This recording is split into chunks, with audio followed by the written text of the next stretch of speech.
Yes, ya mjambo tena kwenu nyote wandugu wapendwa, watazamaji na wasikilizaji wa Kwetu TV.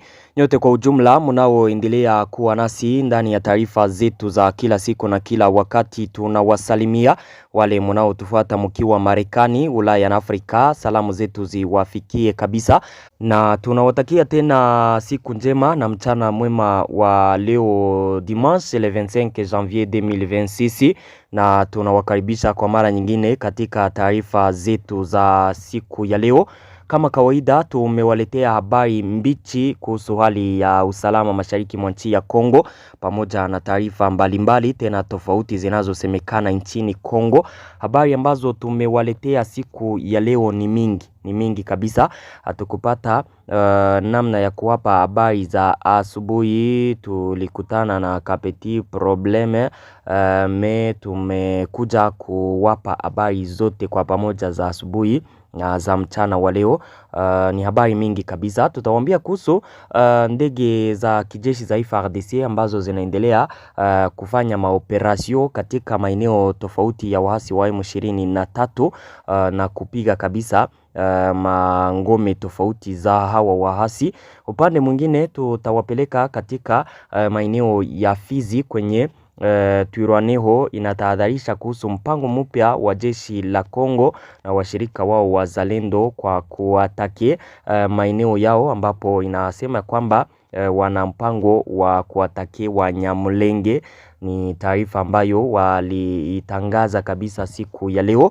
Upande mwingine katika mji wa Uvira kulifanyika reunion ya wazalendo. Ni reunion ambayo ilikuwa ikiongozwa na General Amuri William ya Kutumba. Tutawaambia mengi kuhusu reunion hiyo, tutawaambia alichokitangazia kabisa wakaji na wazalendo wote katika mji wa Uvira. Katika mji huo jeshi la Kongo FARDC lililaani mbinu za jeshi la Rwanda na waasi wa M23 baada ya kujiondoa katika mji huo, na pia tutawapeleka katika maeneo ya Walikale kwenye kuhama kwa wakati mmoja na kurudi katika maeneo kwa wakaaji katika maeneo yanayozunguka eneo ya Pinga yanaendelea kupandisha mgogoro wa kibinadamu katika maeneo hayo. Kama kawaida mnayoifuata ni Kwetu TV, ni channel inayowaletea taarifa za kweli tena zenye uhakika kutoka mashariki mwa nchi ya Kongo. Tunawaomba kusubscribe, yani kujiabone, ili kukuwa nazipata taarifa zetu zote kwa wakati. Muendelee kucomment na kulike na muzisambaze habari hizi kwa walio wengi ziwafikie. Mkumbuke kujiunga nasi na grupe yetu ya WhatsApp ili kukuwa nazipata taarifa zetu zote kwa wakati. Namna ya kujiunga nasi na grupe yetu ya WhatsApp, gusa hapo kwenye titre, pale chini ya titre mu description utapata linki yetu hapo, ujiunge kupitia linki hiyo. Bila shaka utakuwa ukizipata taarifa zetu zote kwa wakati. Bila kupoteza muda wetu kabisa, tufungue ukurasa wetu wa habari, tuwapeleke moja kwa moja kwenye shamba la vita katika maeneo tofauti. Tuwaambie hali halisi ni vipi huko. Taarifa zetu tutazianzia kuhusu maoperasyon ambayo jeshi la Kongo liko nafanya katika maeneo tofauti yanayokaliwa na waasi wa M23, ikitumikisha ndege za kivita mkiwemo ndege drone ambazo hazina wa pilote. Ndege hizi za kivita za marke ya CH4 zinaendelea kufanya maoperasyon tofauti katika maeneo yanayokaliwa na waasi wa M23, zikibombarde ma position donc ma defense ya M23, zikipunguza kabisa nguvu za hawa waasi kupitia kuharibu vitu vyao vyote katika ngome zao tofauti. Katika mkoa wa Walikale na Masisi kuna mashambulizi ambayo yalikuwa yakifanywa huko ya anga. Kama ukumbusho, juzi walipiga katika maeneo ya Buleusa, wakapiga maeneo ya Kikuku wakitumikisha ndege hizo. Siku ya jana kuna mashambulizi ya ndege yaliyopiga eneo ya Minzenze. Mashambulizi hayo yalifanywa na ndege za kijeshi za FARDC marke ya drone CH4 zilibombarde ngome za waasi wa M23 katika eneo hiyo, na baada ya bombardement hizo Lawrence Kanyuka, msemaji wa AFC M23, kupitia akaunti zake tofauti kwenye mitandao ya kijamii alikonfirme hayo, kasema kwamba jeshi la Kongo linaendelea kukiuka kabisa usitishaji vita na kuwataki katika maeneo tofauti kitumikisha ndege za kijeshi aina ya drone. Alisema kwamba drone ya FARDC iliwapiga katika mapozisio zao tofauti katika eneo ya Minzenze. Akasema kwamba katika bombardement hizo kuna vitu tofauti vya wakaaji vilivyoharibika na kuna wakaaji waliojeruhiwa. Anasema kwamba wanashtumu FARDC kwa kukiuka usitishaji vita na kuwatakia katika maeneo yao, wakitoa wito kwa community internationale kwa ukiukaji mkubwa wa mapatano kati ya pande mbili, na akasema kwamba kutokana na hayo AFC M23 itakamata maamuzi ya kudefendre maeneo yake na kupigana na jeshi la Kongo. Ni wakati katika maeneo ya Walikale AFC M23 tangu juzi wako mvita wakitaka kuatake vers Pinga, plutôt kusonga mbele vers Pinga. Mnakumbuka mapigano yalianzaka depuis le 20 katika maeneo ya Walikale, mapigano ambayo yanaendelea kusikika huko yako naendeshwa na AFC M23 na FARDC nayo, ili kudefendre maeneo yake na kupiganisha hawa waasi inatumikisha ndege za kivita ili kuwasimamisha kabisa na kuweza kuneutralize nguvu zao katika mapozisio tofauti. Donc tuma hizi za AFC M23 ziko kama kabisa zitafanya kitu, kwa sababu wao ndio wenye walianzisha mapigano huko Walikale. Jeshi la Kongo liko na jidefendre sasa likitumikisha ndege za kivita drone kuwapiga AFC M23 wakisha shambuliwa na ndege. Acha niwaambie kitu, ndege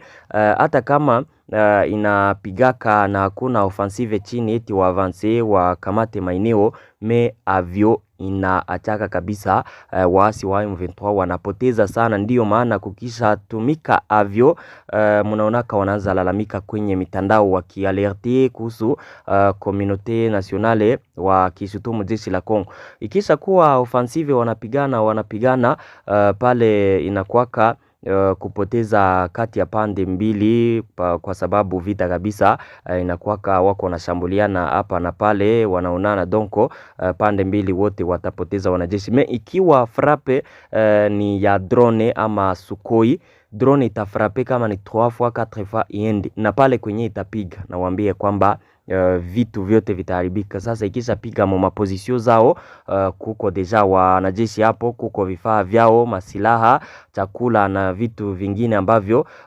wanakuwa navyo katika madefense hayo, vyote wanavipotezaka. Ndio maana wakati ndege zikisha wapiga wanaanzaka kulalamika, ni kwa sababu wanapotezaka vitu vingi, wanajeshi, vifaa vyao. Ndege ni silaha mbaya zaidi kwenye shamba la vita, inachaka watu wanapigwa sana.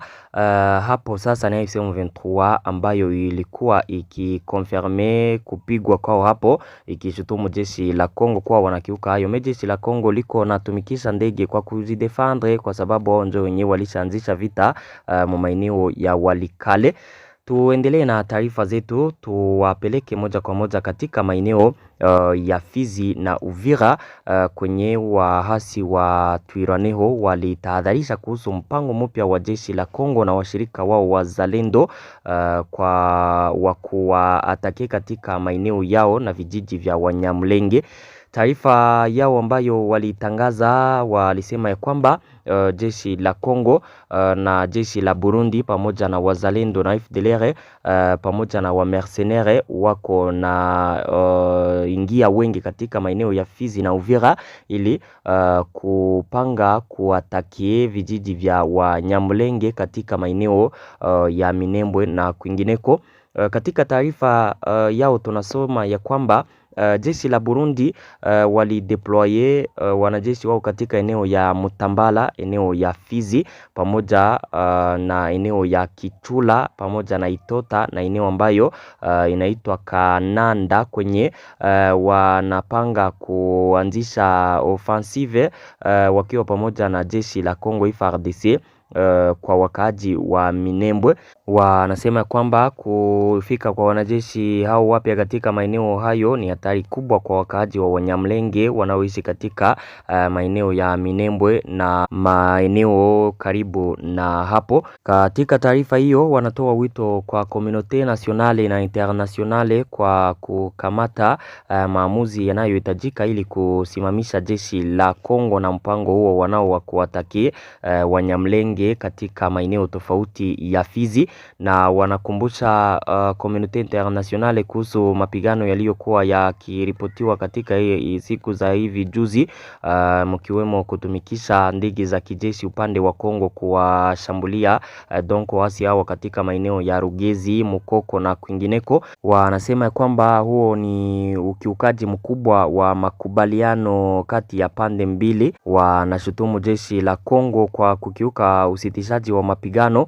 Wanatoa wito kwa community internationale kuingilia kati na kusimamisha jeshi la Kongo na wanajeshi wa Burundi kuhusu mpango huo ambao wanao wa kuwataki waasi hao wa Twirwaneho na hata vijiji vya Wanyamlenge katika maeneo ya Haut Plateau de Fizi. Kama mumenifuata vizuri, nao wako nalalamika, ni malalamiko yao ambayo waliyatangaza wakionyesha kuwa FARDC na mpango wa kuwataki, na kitu ambacho kinaendelea katika maeneo hayo.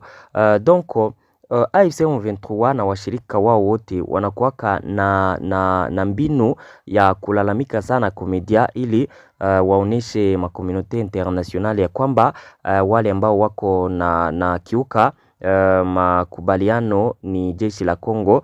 Portake wanakuwaka na wako napenda kuzubarisha, acha niseme hivyo, communauté internationale, kwa sababu jeshi la Kongo hata kama linaweza likadeploy wanajeshi huko hapa hata na washirika wao wa Burundi wako naelekea huko ili kupigana na wasi hao ambao walionekana kusonga mbele na kukamata point zero. Sasa kudeploy kule wanajeshi ni kutafuta kwamba wanaweza wakarikipele eneo hizo ambazo wamezipoteza na kuweza kuwasimamisha wasi hao wasisonge mbele, kwa sababu walikuwa wanaonekana kusonga mbele wakati walikamataka point zero. Deja wanaweza wakafungua tena ingine flow waendelee kusonga mbele kule, ndio maana wanaweza wakadeploy kule. Me kuhusu deployment hiyo deja wanalalamika kuwa ni mpango wa wa kuatake vijiji vya Wanyamlenge. Jeshi la Burundi ni jeshi la Kongo hawajasema chochote kuhusu hayo. Katika mji wa Uvira yule sasa General Amoya Yakutumba alisema kuhusu mambo ya Wanyamlenge katika mkutano uliofanyika siku ya jana katika mji wa Uvira. General Amoya Yakutumba kwanza alitangaza kuhusu hali ya kiusalama katika mji wa Uvira, akasema kwamba kila kitu kiko sawa kabisa, na alichokiomba kwanza viongozi wa wazalendo na jeshi la Kongo ni kutia mafikiri kabisa kwenye kitu kimoja, wasimamishe ile kupenda faida sana, wajue ya kwamba wote kama kuna kitu ambacho kinaweza kikawafikia ni wote kwa pamoja, waache kukuwa napenda faida, watumikishe sasa makundi yao ya kizalendo kwa kufanya uporaji na hata kupie mali za wakaji. Aliwaomba viongozi wa wazalendo kuwa wote kabisa wanapaswa kutia kuordre wanajeshi wao. Hawataki kusikia piaje, hawataki kusikia watu tena wanashambulia hapa na pale katika maeneo ya Uvira, donko kuleta usalama kidogo, hawataki hayo, na akawaambia kuwa yeyote ambaye atakiuka hayo atafungwa kabisa, atapelekwa huko Ndolo kuanzia kiongozi wa ile kundi. Donc mwanajeshi ambaye atapatikana kufanya hayo, kiongozi wa grupe hiyo ya wazalendo, atafungwa na kupelekwa katika prizo ya Ndolo, atafungwa na atajuta kabisa kwa hayo. Anasema ya kwamba wote operasioni moja ni kupiganisha waasi wa AFC M23. aliwaomba kutoendelea kupigana kati yao. Matatizo ambayo yanaweza yakatokea kati ya makundi ya kizalendo na jeshi la Kongo ama kati ya makundi ya kizalendo kati yao yatatatuliwa kupitia koordinasyon ya wazalendo. Ilfo wanaenda kabisa kuyaongelea, hapana kukamata silaha wapigane kati yao. Anasema kwamba ile inaweza kumpa tena adui nafasi ya kuweza kusonga mbele. Kuhusu mambo ya Wanyamulenge, William Amuri Yakutumba alikonfirme kuwa Wanyamulenge kabisa ni Wakongomani. Alichokisema, alisema ya kwamba kuhusu komunote ya Wanyamulenge, ninasema kabisa nikiwa wazi mbele yenu, ni Wakongomani. Tunapoenda kupigana katika maeneo ya Minembwe na kwingineko mo plateau de Fizi na Uvira, tunapiganisha M23 na washirika wao Twirwaneho, kundi lenye silaha la komunote ya Wanyamulenge. Hatuwalengi wakaaji wa Wanyamulenge, tunalenga hayo makundi yenye silaha mawili. Wanasema kwamba tuna mpango wa kuwatakia wakaaji huko, sisi ni kupigana na M23 na washirika wao wale wa Twirwaneho.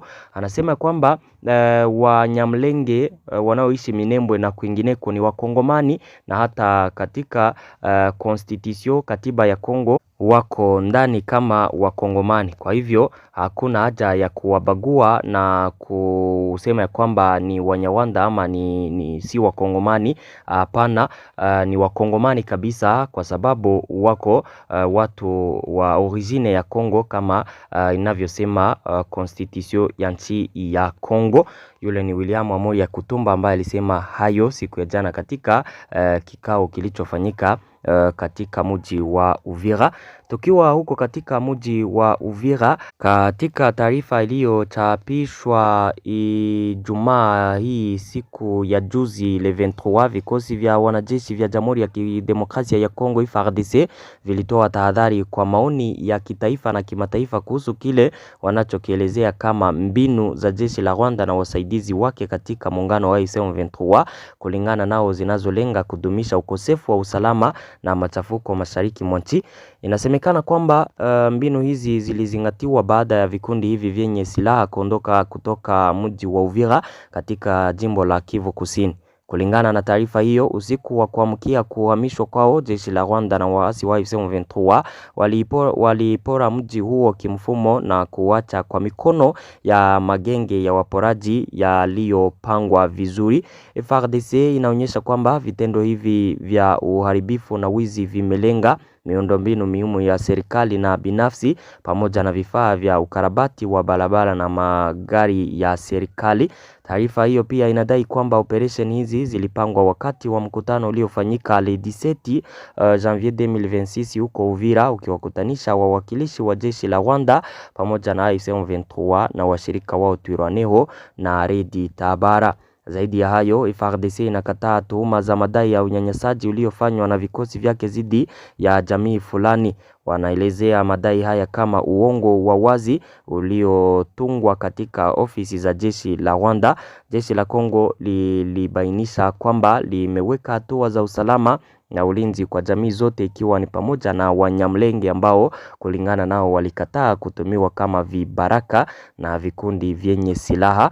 Msimamo huu kwa njia isiyo ya moja kwa moja unarudia maneno ya meya wa Uvira ambaye alikiri ugumu wa hali ya usalama katika eneo hilo.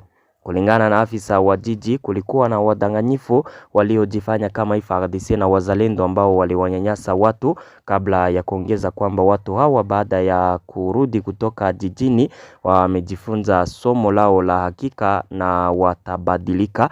Meya pia alisisitiza kwamba sio matukio yote yaliyotokea yanaweza kuhusishwa na vikosi vya kawaida ambavyo hufanya kazi kwa mjibu wa haki za binadamu na ulinzi wa raia.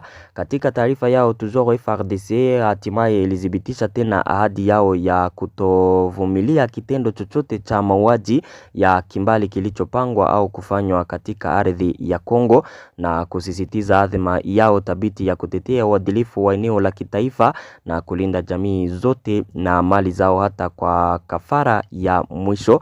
Hiyo ni taarifa ambayo ilitangazwa na FARDC kuhusu hali ya kiusalama katika mji wa Uvira baada ya kuondoka kwa waasi wa M23 katika mji huo.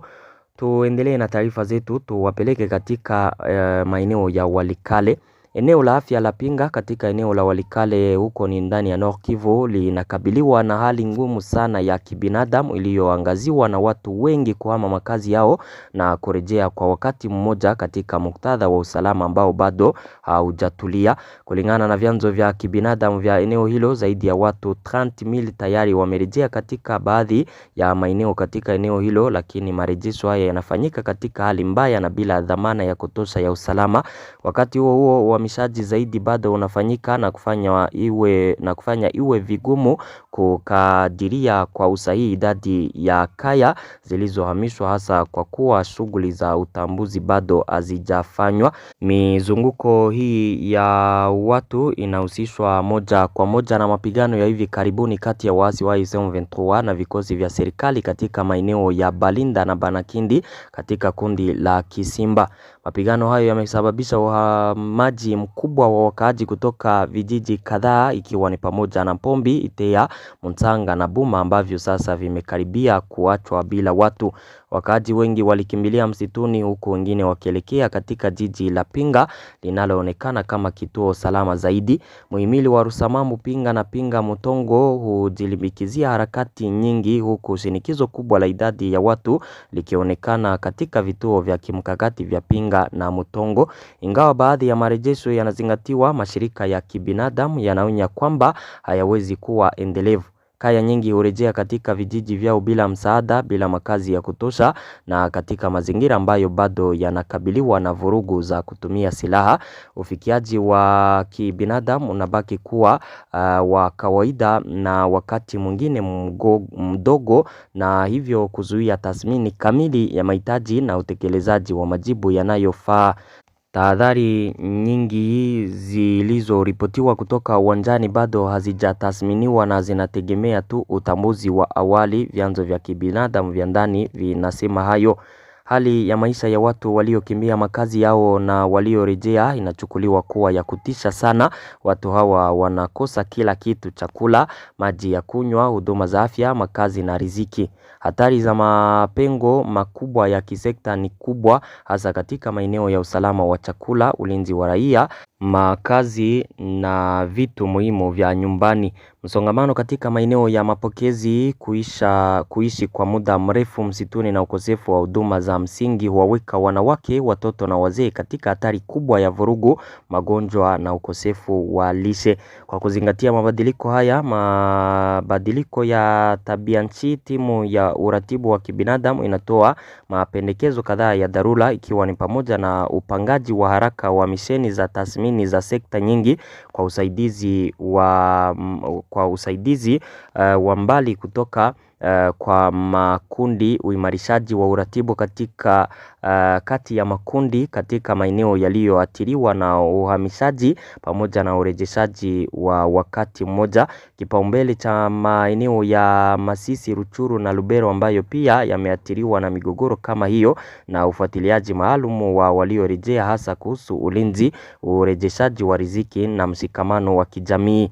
Utekelezaji wa majibu yanayonyumbulika yenye uwezo wa kuzuia uhamaji endelevu wa idadi ya watu. Huko Walikale, mgogoro wa kibinadamu unaozunguka Pinga unajitokeza katika eneo lisiloeleweka kati ya kuhama makazi na kurudi, ambapo idadi ya watu hubadilika kati ya matumaini ya utulivu na hofu ya mara kwa mara ya mzunguko mpya wa vurugu. Bila uingiliaji kati wa kibinadamu ulioamrishwa, ulioratibiwa na endelevu, timu ya uratibu wa kibinadamu inaogopa kwamba harakati hizi zitaongezeka na kuwa mgogoro wa muda mrefu na matokeo makubwa kwa ustahimilivu wa jamii na usalama wa binadamu katika eneo lote. Hizo ndizo habari ambazo nilikuwa nimewaletea siku ya leo. Ndugu zangu, nasema asante na washukuru sana kwa kuwa mnaendelea kuzifuata taarifa zetu. Tupatane katika habari zifuatazo. Siku njema na mchana mwema. Merci.